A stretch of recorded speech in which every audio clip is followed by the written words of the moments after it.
हमारी पृथ्वी सौरमंडल का सदस्य है। हमारा सौरमंडल हमारे ब्रह्मांड का एक मामूली सा हिस्सा है। ये ब्रह्मांड पृथ्वी से दिखने वाली आकाशगंगा का हिस्सा है। बचपन से लेकर आज तक हम विज्ञान, पृथ्वी, आकाश, चांद, सूरज और तारों के बारे में अनेक किस्से सुनते आ रहे हैं। वैज्ञानिक ये मानते हैं कि केवल हमारा ब्रह्मांड अकेला नहीं है, क्योंकि आकाश अनंत है। इसका कोई छोर नहीं है। ना इसको हमने पूरा देखा है, ना जाना है, ना समझा है।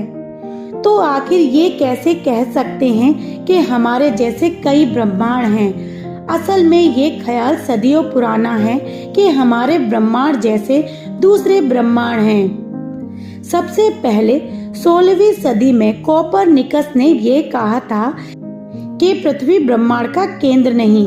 कुछ दशक बाद दूसरे यूरोपीय एस्ट्रोनॉमर्स गैलीलियो ने अपनी दूरबीन से देखा कि सितारों के आगे भी सितारे हैं। 16वीं सदी के आखिर तक आते आते इटली के एक मनोवैज्ञानिक ने पक्के तौर पर कहना शुरू कर दिया था कि आकाशगंगा अनंत है और हमारे जैसी दूसरी कई दुनिया इसमें बसती हैं।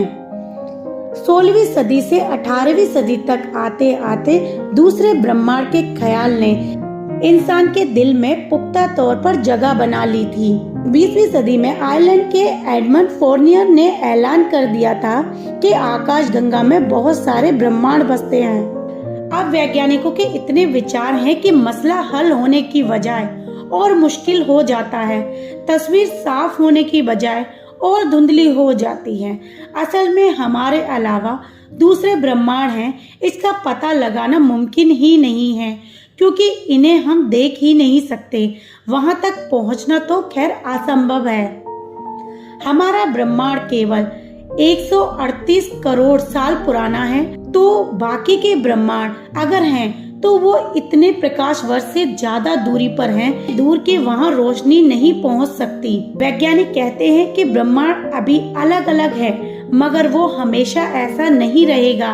एक वक्त ऐसा आएगा जब वो एक दूसरे के करीब आएंगे और एक दूसरे से मिल जाएंगे, या कहें कि टकरा जाएंगे। वैज्ञानिक ये भी कहते हैं कि जैसे हमारी पृथ्वी परमाणुओं से बनी है, वैसे ही और भी पृथ्वी होंगी, दूसरे ब्रह्मांड होंगे जो करोड़ों किलोमीटर दूर हमारी नजरों से ओझल हैं।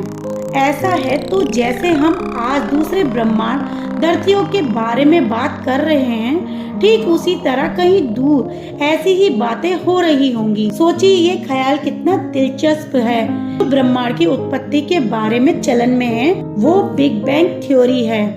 इसके मुताबिक एक छोटे से परमाणु में विस्फोट हुए थे और उससे ब्रह्मांड की शुरुआत हुई।